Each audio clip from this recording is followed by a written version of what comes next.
Teman-teman, di pertemuan yang lalu kita telah sedikit banyak belajar untuk memahami isyarat dan tanda-tanda tentang kehadiran malam Al-Qadar. Peluang-peluang yang mungkin bisa didapatkan dari bacaan menyeluruh pada petunjuk di ayat Al-Quran, juga hadis-hadis yang bisa kita akses melalui kitab-kitab para ulama mengenai tanda-tanda datangnya malam Al-Qadar. Bila itu bisa kita rasakan dengan frekuensi yang sampai kepada jiwa, maka kiranya apa yang bisa kita mohonkan kepada Allah Subhanahu wa taala. Lebih tegas lagi, tatkala misalnya Al-Qur'an memberikan isyarat bahwa suasana yang terjadi saat kita merasakan malam Al-Qadar itu ada kedamaian yang sempurna. Salam. Demikian diungkap dengan satu kata di dalam Al-Quran surah ke-97 itu dengan penamaan yang spesifik. Surah Al-Qadar. Salam hiya hatta matla'il fajr. Malam Al-Qadar itu dipenuhi dengan suasana ketenangan, kedamaian yang sempurna. Kita pernah ulas di pertemuan sebelumnya bahwa tanazzalul malaikatu warruhu fiha. Saking banyaknya malaikat, bahkan malaikat Jibril juga turun dengan cepatnya mengisi ruang-ruang di bumi. Sehingga kepadatan itu melahirkan ketenangan, kedamaian, ketentraman, kesunyian yang mengandung makna. Sehingga digambarkan oleh Al-Quran situasi itu dengan sanam. Alamnya damai, tenang, tidak nampak berisik yang terlalu menghingar-bingar, tidak tampak suara-suara yang mengganggu. Semua serba dirasakan ketenangan dan kedamaian. Dampak dari suasana alam yang tenang itu akhirnya juga memberikan satu frekuensi yang serupa kepada keadaan jiwa bagi orang-orang yang menghidupkan malamnya. Ini catatannya. Bagi orang-orang yang terbangun, terjaga untuk menghidupkan malam, yang mengaji, yang sholat, yang berusaha meningkatkan ibadah dengan zikir, istighfar, taubat, maka frekuensi yang terjadi di alam itu secara fisika juga bisa kita dekati dengan pendekatan formulasi itu, merambah ke dalam relung sanubari kita untuk merasakan frekuensi yang sama.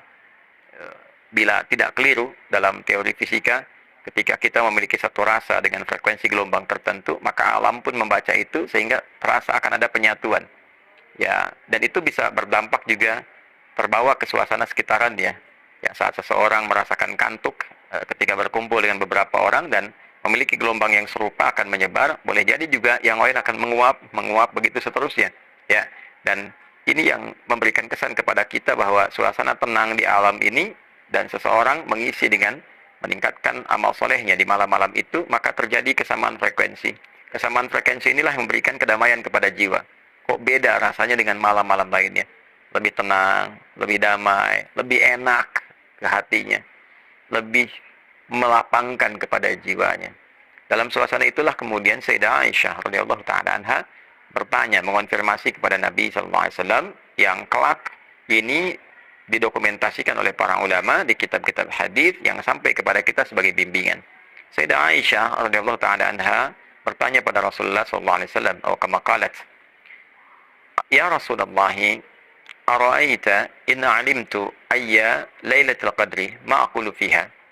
Duhai Rasulullah sallallahu alaihi wasallam, saya sering memberikan satu penjelasan bahwa bila ada sapaan dengan menggunakan gelar pembawa misi Rasulullah, ini memberikan kesan bahwa apa yang dimintakan berupa fatwa itu diharapkan bukan hanya bermanfaat sebagai pribadi, tapi memang menjadi satu inti dari misi kerasulan yang harus diketahui oleh umat sehingga semua mendapatkan faedahnya, semua mendapatkan manfaatnya. Itulah diantara ciri kejeniusan Sayyidah Aisyah radhiyallahu taala anha, dapat menempatkan mana persoalan pribadi sehingga bisa bertanya, mengkonfirmasi sebagai seorang suami, mana sesuatu yang bermanfaat secara luas sehingga dengan itu ditujukan bagi siapapun yang ingin meraih manfaatnya bisa merasakan apa yang diharapkan itu. Ya Rasulullah, wahai Rasulullah, ara'aita, bagaimana pendapat Anda, bagaimana petunjukmu, in alimtu ayya lailatul qadri, jika aku merasakan pengetahuan, merasakan frekuensi gelombang yang mendekati berbagai macam petunjuk tentang Lailatul Qadar itu. Kalau bahasa singkatnya, jika saya sudah mendapati, mengetahui ini malam Al-Qadar, ini berdasarkan petunjuk, ini suasana yang digambarkan itu. Ma'aqulu fiha. Apa yang harus aku katakan? Aku harus baca apa? Berdoa apa? Meminta apa? Karena setiap doa yang baik-baik mustajab. Setiap doa yang mulia itu dikabul. Setiap istighfar, permohonan ampunan, diturunkan ampunan. Setiap amal ibadah dilipat gandakan. Sayyidah Aisyah meminta petunjuk pada Rasulullah agar diajarkan kalimat yang terbaik yang dibacakan di malam itu. Maka Nabi SAW segera menjawab, Fakuli au kuli au kama qala Rasulullah SAW, katakanlah jika engkau merasakan gelombang itu, frekuensi itu, dan mengetahui dengan perasaan mendalam tentang hadirnya malam Al-Qadar itu, katakanlah, Allahumma innaka afuwun karim, tuhibbul afwa, fa'fu anni.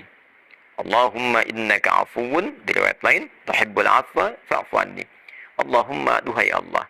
Allahumma itu gabungan antara ya dengan Allah. Ya Allah. Namun menjadi Allahumma untuk menunjukkan kesan menunduk, kesan sifat tawadu, kesan menghamba. Jadi kalau kita katakan dalam kalimat biasa, ya Allah itu umum. Tapi kalau kita ingin jadikan bentuknya bentuk tawadu, bentuk bersimpu untuk bermohon, maka rubah kalimatnya dengan menggabungkan keduanya, tapi katanya diungkapkan menjadi kata yang baru. Allahumma. Ini menunjukkan ketundukan, sifat bersimpu dan tawadu. Memberi kesan bahwa berdoalah dengan tawadu. Berdoalah dengan bersimpu. Berdoalah dengan khusyuk. Wadhkur rabbaka fi nafsika tadarruan wa khifatan wa dunal jahri minal qaul. Demikian petunjuk di Al-Quran surah Al-A'raf surah 7 ayat 205 itu.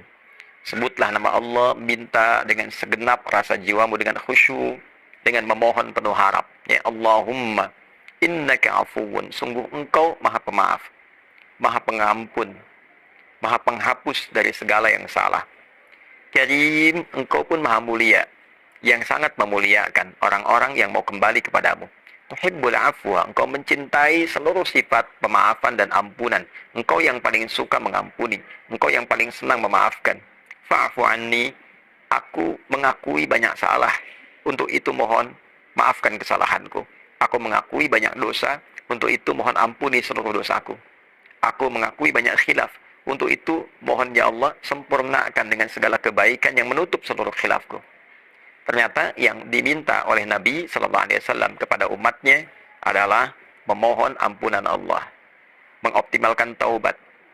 Karena dengan taubat itu cinta Allah bisa didapatkan. Ini shortcut, ya, jalan paling singkat meraih cinta Allah sehingga membuka semua akses ke lapangan hidup di seluruh alam yang akan kita atau sedang kita singgahi, dunia, alam kubur sampai ke akhirat. Untuk memudahkan semua akses itu, maka cara cepatnya minta ampunan Allah. Sehingga ketika turun ampunan, cinta diberikan. Itu ada di Al-Quran surah ke-3 isyaratnya ayat 31. Qul in kuntum tuhibbunallaha fattabi'uni. Kalimatnya, yuhibbukumullah wa yaghfir lakum dzunubakum. Katakan Muhammad SAW, jika kalian hamba-hambaku serius mencintai aku, maka buktikan cinta itu dengan mengikuti tuntunan Rasulullah. Bagaimana Nabi mengajarkan kita untuk mendekat kepada Allah, untuk bersikap, untuk beramal, ikuti apa yang Nabi tunjukkan. Kemudian yang terjadi selanjutnya, yuhibbukumullah, maka Allah akan berkenan mencintaimu. Nah, terkait pembahasan kita substansinya, yuhibbukumullah wa yaghfir lakum dzunubakum. Jika Allah sudah mencintaimu, maka yang pertama diberikan adalah mengampuni seluruh dosa yang pernah kau lakukan. Jadi cinta Allah itu mendatangkan ampunan. Kalau sudah diampuni, bersih keadaannya, cinta datang, maka akses dibuka. Bukankah ayah yang mencintai anak memberikan apapun yang diminta anak selama baik? Ibu yang mencintai anak memberikan pusat perhatian dan kasihnya kepada anak tanpa batas. Maka tidak bisa kita bayangkan, laisa kamitslihi syai', tidak ada perbandingannya. Bagaimana dengan Allah yang tidak ada serupa dengannya, yang sangat mencintai, yang maha menyayangi? Jika sudah mencintai seorang hamba, maka apa yang mustahil bagi Allah untuk diberikan? Inilah suasana malam Al-Qadar yang bisa kita mintakan. Inilah rahasianya mengapa kita diajari dalam setiap jeda-jeda sholat tarawih untuk bermohon kepada Allah dengan doa yang tadi dibacakan. Inilah yang mungkin bisa kita optimalkan di antara sekian amalan bila kita merasakan malam Al-Qadar itu tiba. Bukan hanya meningkatkan sholat, bacaan Al-Quran, tapi juga bagaimana menggemakkan taubat dalam diri kita sehingga mengakar kepada jiwa dan membawa perubahan, khususnya pasca Ramadan kita menjadi insan yang lebih baik. Semoga Allah mengabulkan, semoga Allah menganugerahkan, dan semoga Allah memberikan jalan hidup yang lebih baik sampai kita wafat insyaallah dalam keadaan husnul khatimah. Allahumma taqabbal minna innaka antas samiul alim wa tub alaina innaka antat tawwabur rahim. Rabbana atina fid dunya hasanah wa fil akhirati hasanah wa qina adzaban nar. Wa sallallahu ala sayyidina Muhammad wa ala alihi wa sahbihi ajma'in. Wa akhiru da'wana alhamdulillahi rabbil alamin. Hadi Hidayat Mira. Assalamualaikum warahmatullahi wabarakatuh.